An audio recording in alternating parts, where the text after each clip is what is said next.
તાજેતરમાં આજ રોજ ગુજરાતના પોલીસ વડા વિકાસ સાહેબ જૂનાગઢના પ્રવાસે આવ્યા હતા અને ત્યારબાદ જૂનાગઢના સર્કિટ હાઉસ ખાતે ક્રાઇમ કોન્ફરન્સનું આયોજન કરવામાં આવ્યું હતું, જેમાં વિશેષ પોલીસ તંત્રની જિલ્લા વાઇઝ પોલીસ તંત્રની કામગીરીની સમીક્ષા કરી ક્રાઇમ કોન્ફરન્સમાં ચર્ચા કરવામાં આવી હતી. કઈ કઈ કામગીરી પોલીસ દ્વારા કરવામાં આવી છે તેની ચર્ચાઓ ક્રાઇમ કોન્ફરન્સમાં કરવામાં આવી હતી. અને વધુમાં વિકાસ સાહેબે માહિતી આપતા જણાવ્યું હતું કે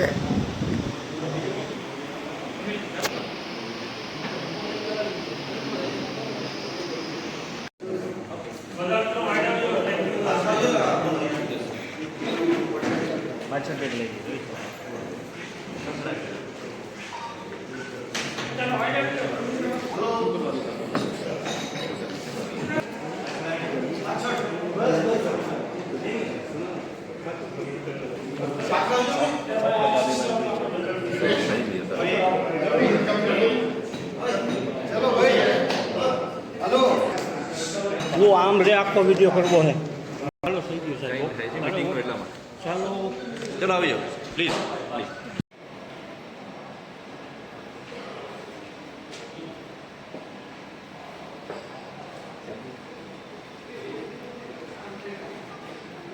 रियल से रियल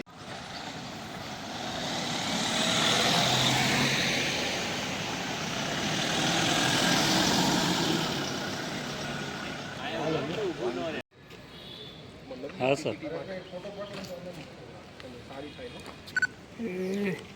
રવિન્દ્ર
बड़े के लोग बड़े लोग आ रहे थे इसलिए मैंने गाड़ी रोक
श्रीमान सलमान गार्ड आपके निरीक्षण के लिए तैयार है।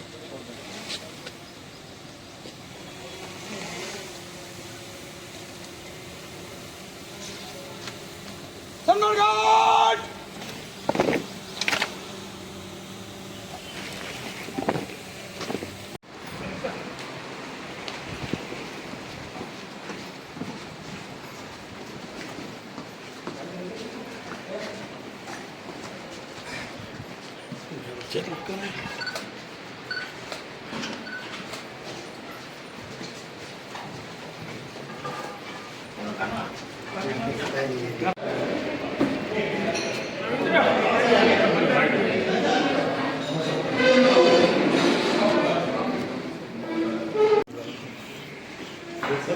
विजुअल लाइन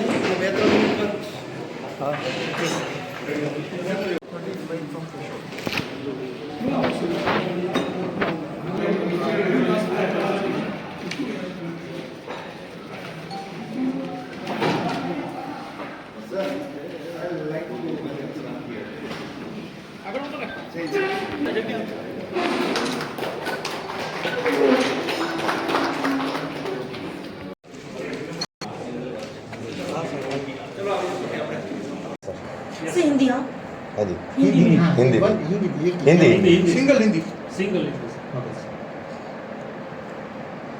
आज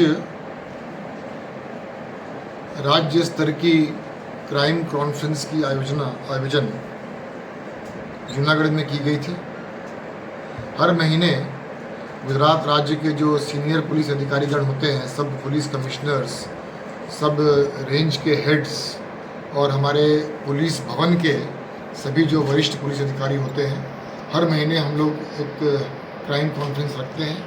और उस क्राइम कॉन्फ्रेंस में पिछले महीने में गुजरात पुलिस में अलग अलग यूनिट्स में अलग अलग एकम में जो कामगिरी हुई है उसकी हम लोग समीक्षा करते हैं।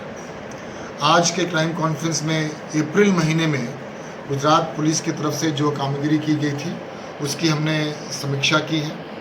और इस समीक्षा के दरमियान अलग अलग जो पुलिस के विषय होते हैं उन विषयों पर अलग अलग सीनियर पुलिस अधिकारीगण अपना अपना मंतव्य वो प्रकट करते हैं, देते हैं, हम लोग विचार विमर्श करते हैं। और भविष्य में हमारी जो पुलिसिंग स्ट्रैटेजी है उसमें क्या क्या चेंजेस लाने की ज़रूरत है, क्या नए स्ट्रैटेजीज़ अडॉप्ट करने की ज़रूरत है, उसके बारे में हम चर्चा करते हैं।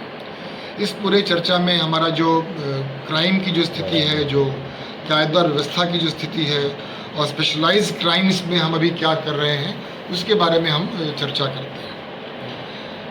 अगर हम सिर्फ पिछले महीने की बात करें, अप्रैल 2025 की बात करें, तो आप जानते हैं कि पिछले कई समय से गुजरात राज्य के हर एक यूनिट में जो हमारे व्याजखोर रहे हैं उनके विरुद्ध में असरकारक कार्रवाई करने के लिए गुजरात पुलिस बहुत दिन से प्रयत्न कर रही है, मेहनत कर रही है और इसके बहुत अच्छे परिणाम भी हमको देखने को मिला है।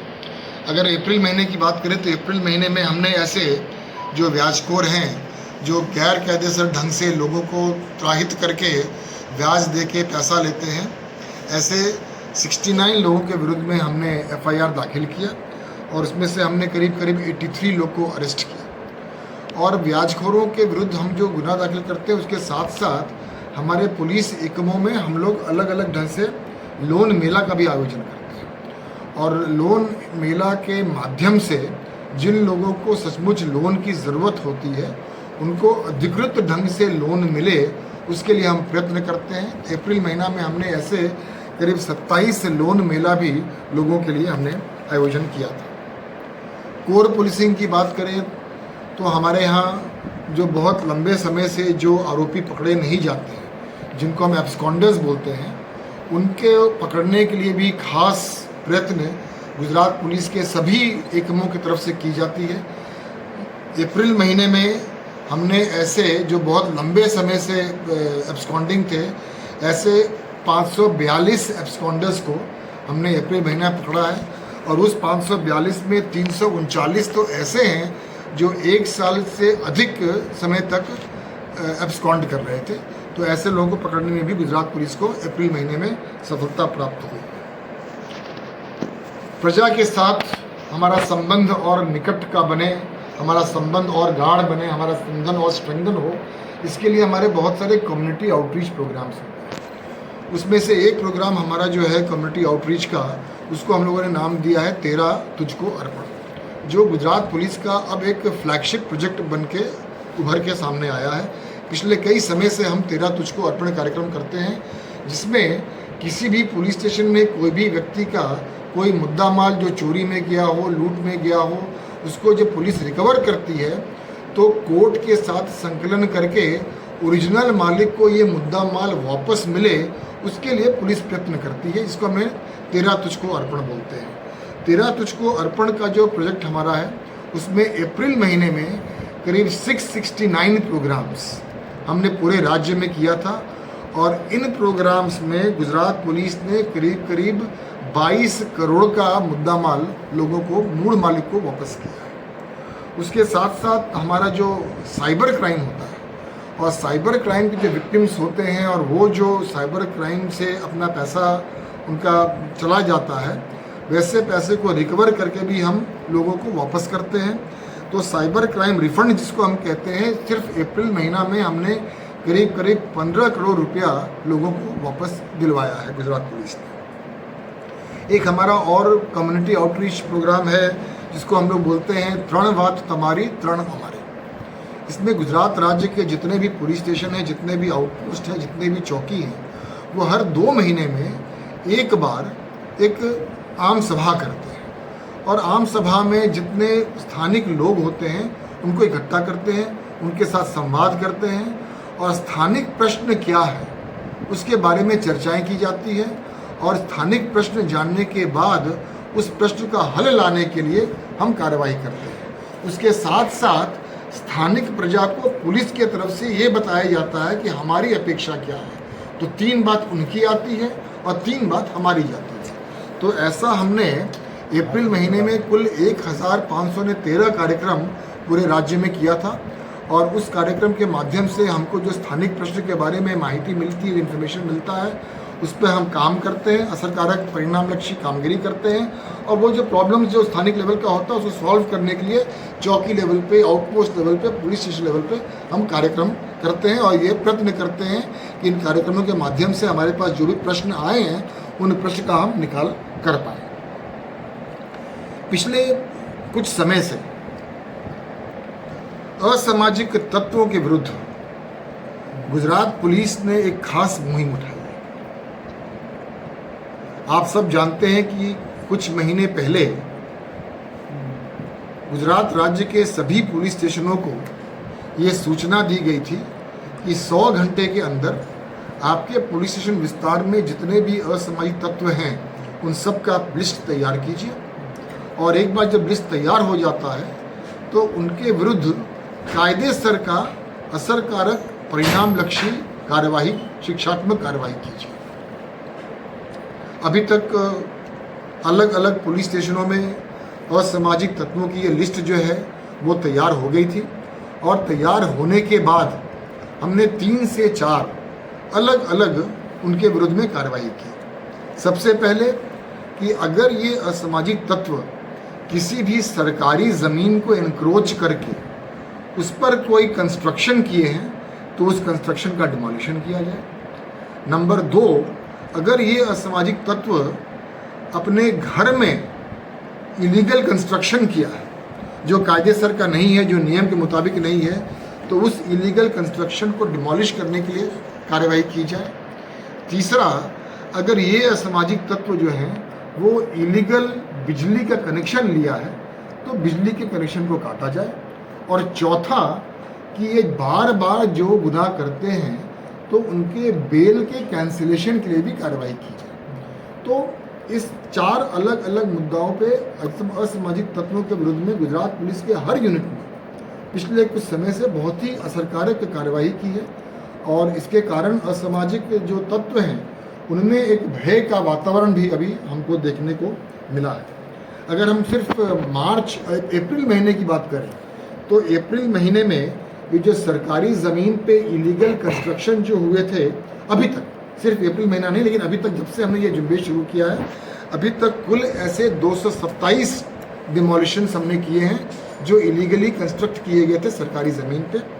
उसी तरह 521 ऐसे डिमोलिशंस हैं जो इलीगल कंस्ट्रक्शन इन असामाजिक गुंडा तत्वों ने किया था, तो ऐसे 521 डिमोलिशंस हमने उनके घरों का किया है।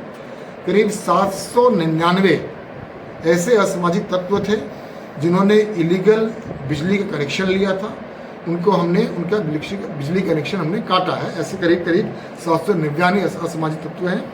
और बेल कैंसिलेशन के लिए हमने करीब 740 प्रपोजल्स, कोर्ट्स जो हैं उनको हमने बेल कैंसिलेशन के प्रपोजल्स हमने भेजे हैं और उसमें से कोर्ट के तरफ से करीब 26 असामाजिक तत्वों के बेल का कैंसिलेशन भी हुआ है।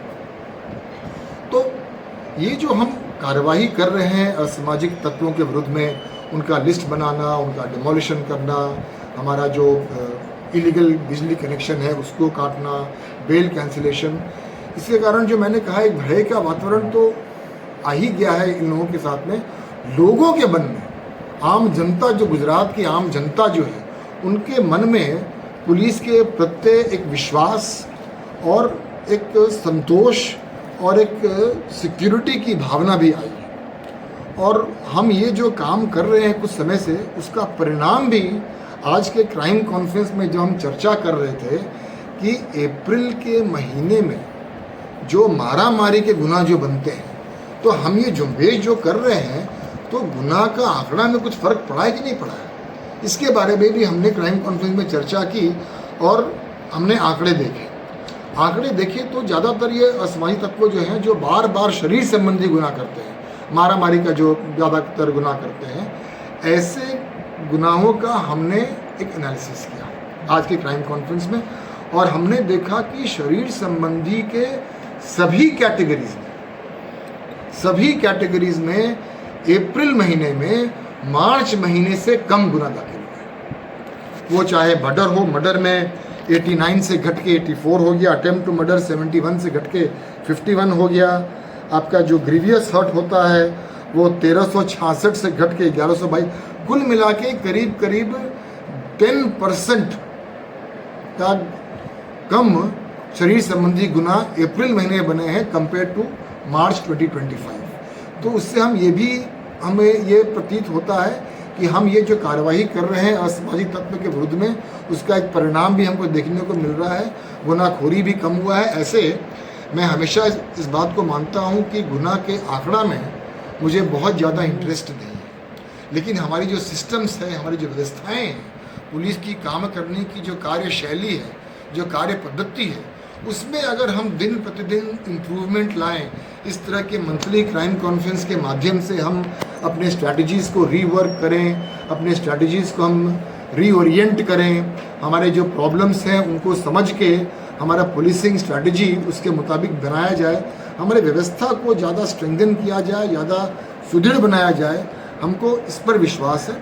और मुझे ये आपको बताते बहुत प्रसन्नता हो रही है कि हर पुलिस महकमे में, हर पुलिस एकम में, हर पुलिस कमिश्नरेट में, हर रेंज में, हर पुलिस अधीक्षक अपने अपने जिलाओं में इस व्यवस्थाओं को सुधारने में अभी खास ध्यान दे रहे हैं, जिसका ये परिणाम जो मैं आपको आंकड़ा की माहिती मैंने आपको जो दी है वो हमारे सामने ही है। इन शॉर्ट मैं ये ज़रूर कहना चाहूँगा कि पुलिस की कामगिरी में उसकी जो व्यवस्था है वो बहुत महत्वपूर्ण है और इस व्यवस्था को और अधिक सुधारने के लिए हम हमेशा प्रयत्नशील हैं।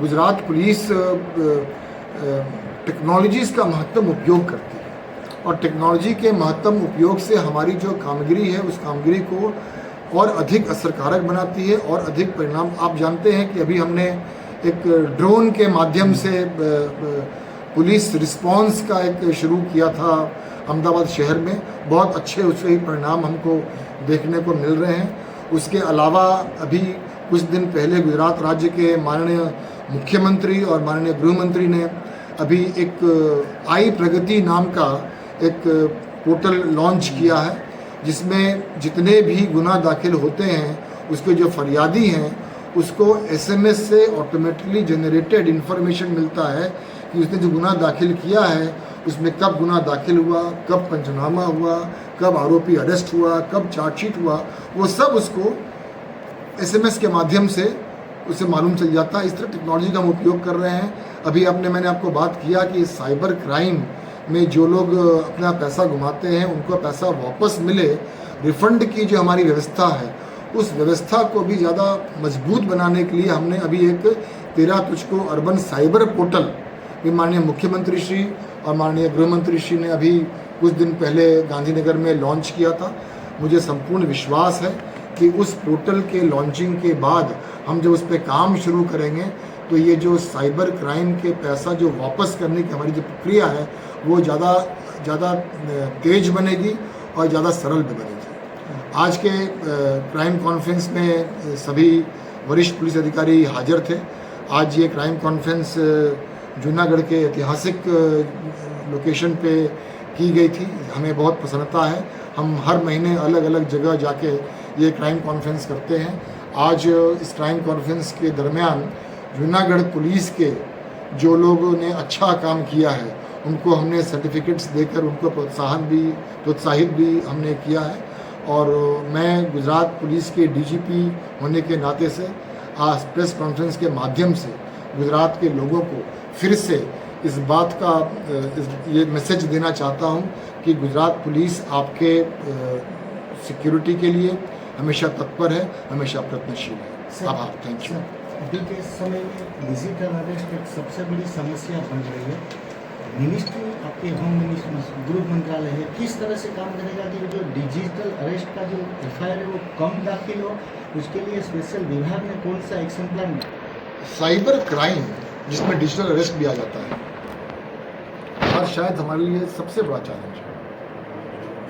अगर गुजरात पुलिस की बात करें तो हम लोगों ने जो 3 मेजर चैलेंजेस जो हमने आइडेंटिफाई किया है, एक है security of women and child, दूसरा है fight against narcotics and drugs and third cyber crime. ये तीनों जो हमारे विषय हैं इसको बहुत गंभीरता से लेते हैं। जहाँ तक आपने बात किया डिजिटल अरेस्ट का और साइबर क्राइम का, मैंने ये बात पहले भी आपको प्रेस कॉन्फ्रेंस में मैंने कहा है कि साइबर क्राइम के लिए पुलिस अपने ढंग से एफआईआर लॉन्च करना, इन्वेस्टिगेट करना, अलग अलग सॉफ्टवेयर एप्लीकेशंस के माध्यम से लोगों को जो लोग पैसा घुमाते हैं उसके आरोपी को पकड़ने जी का उपयोग, cyber cell, cyber police station, ये सब हम कर रहे हैं और उसका परिणाम भी हमको देखने को मिल रहा है। लेकिन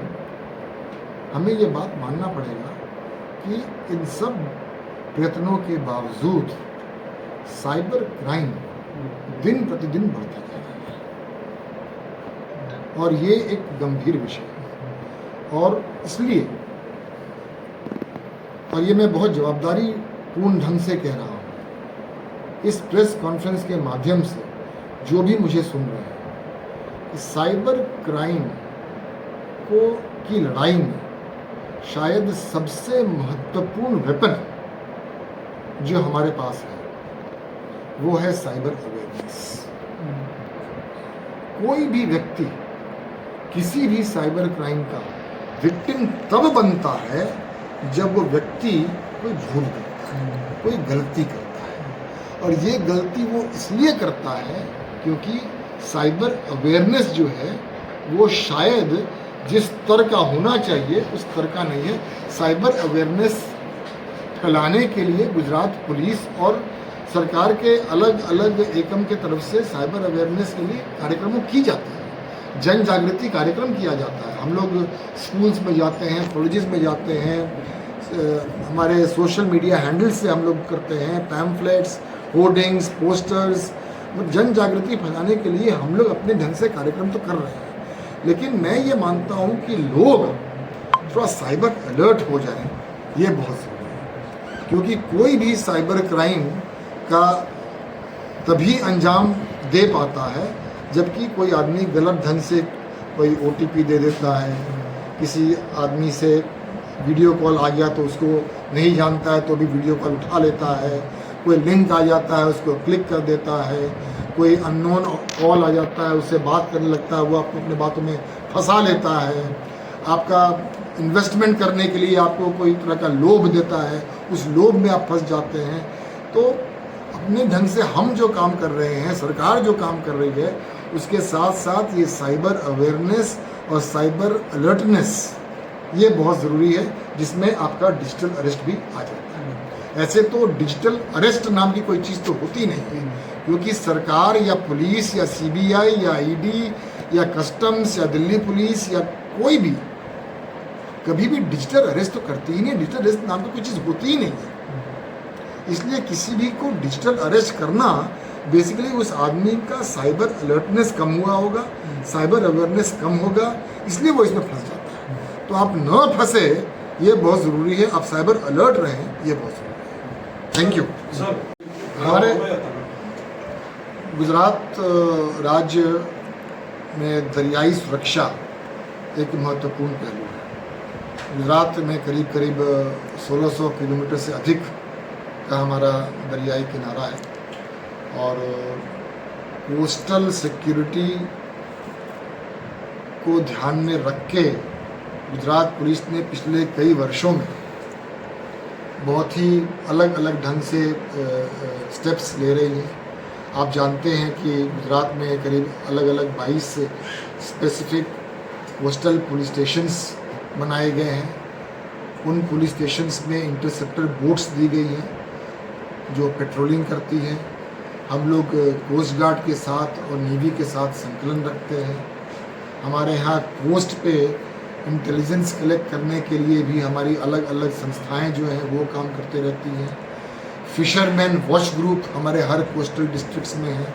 फिशरमैन वॉच ग्रुप के माध्यम से हम लोग जो हमारे माछीमार हैं उनको कोस्टल सिक्योरिटी के बारे में अवेयर करते हैं, उन्हें बताते हैं क्या करना चाहिए क्या नहीं करना चाहिए। हमारा जो फिशरीज डिपार्टमेंट है गुजरात सरकार की, वो भी कोस्टल सिक्योरिटी को ध्यान में रख के अपनी पूरी जो कार्य पद्धति है उसमें टेक्नोलॉजी के उपयोग से अलग अलग स्टेप्स ले रही हैं। ऑनलाइन टोकन सिस्टम का प्रचलन है। अभी आप ये भी जानते हैं कि गुजरात में करीब करीब 30,000 रजिस्टर्ड फिशिंग बोट्स हैं और उन सब रजिस्टर्ड फिशिंग बोट्स में अब भारत सरकार की एक योजना है। उस योजना के अंतर्गत सब फिशिंग बोट्स में ट्रांसपॉन्डर्स लगाए जा रहे हैं। वो कामगिरी गुजरात राज्य भी शुरू है। तो ये ऑनलाइन टोकन सिस्टम हो गया, ये ट्रांसपॉन्डर्स हो गए, कोस्टल पुलिस स्टेशंस हो गए, अलग अलग हमारी पेट्रोलिंग व्यवस्था हो गई, फिश लैंडिंग सेंटर्स की सिक्योरिटी की जो व्यवस्था हो गई। इन सब को हमने इसलिए रखा है ताकि हमारी जो दरियाई सुरक्षा है वो अधिक स्ट्रेंथन हो पाए। हम जानते हैं कि हमारा जो कोस्टल एरिया है वो हमारे सिर्फ गुजरात राज्य के लिए नहीं पर हमारे देश के लिए इकोनॉमिकली बहुत ही महत्वपूर्ण है। यहाँ बहुत सारे वाइटल इंस्टॉलेशंस हैं, ऑयल नेचुरल गैसेस के हैं, हमारे बहुत सारे रिलीजियस स्ट्रक्चर्स द्वारका हो गए, सोमनाथ हो गए, रिफाइनरीज हैं। तो बहुत सारे हमारे वाइटल इंस्टॉलेशंस कोस्टल एरियाज़ में हैं और उनको सिक्योर करना हमारा फ़र्ज़ बनता है और इन सबको ध्यान में रख के हमने कोस्टल सिक्योरिटी पर खास ध्यान दिया। धन्यवाद। Thank you.